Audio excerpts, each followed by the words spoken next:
সামাজিক মাধ্যমে সম্প্রতি একটি ভিডিও ভাইরাল হয়েছে যেখানে দাবি করা হয় জেসিকা নামে এক ২৩ বছর বয়সী মেরিন ট্রেনার ঘাতক তিমির আক্রমণে নিহত হয়েছেন। ভিডিওতে দাবি করা হয় পারফরম্যান্স চলাকালীন ওই দাতাল তিমি বা অর্কা তাকে আক্রমণ করে। তাকে কোনো রকমে উদ্ধার করা হলেও ১০ মিনিটের মধ্যেই তার মৃত্যু হয়। কিন্তু বাস্তবে দেখা যায় জেসিকা নামে কোনো মেরিন ট্রেনারের অস্তিত্বই নেই।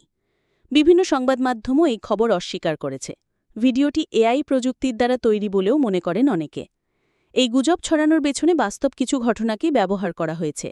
উল্লেখ্য ২০১০ সালে টেলিকম নামে একটি অর্কা সি ওয়ার্ল্ড অরল্যান্ডোতে পারফরম্যান্স চলাকালীন ডন ব্রাঞ্চো নামে এক অভিজ্ঞ ট্রেনারকে হত্যা করে। এই ঘটনা নিয়ে ২০১৩ সালে তৈরি হয় বিখ্যাত তথ্যচিত্র ব্ল্যাকফিশ। অর্কা কি মানুষের জন্য বিপজ্জনক? অর্কা বা কিলার হুয়েল বা ঘাতক তিমি মূলত অত্যন্ত বুদ্ধিমান। তারা একসঙ্গে ২-৩ জন করে থাকে। এরা সাধারণত সামুদ্রিক শিকারী।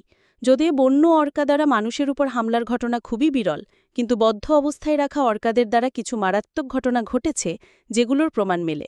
ভারতের পশ্চিম উপকূল এবং আন্দামান সাগরে মাঝে মাঝেই অর্কা দেখা যায়।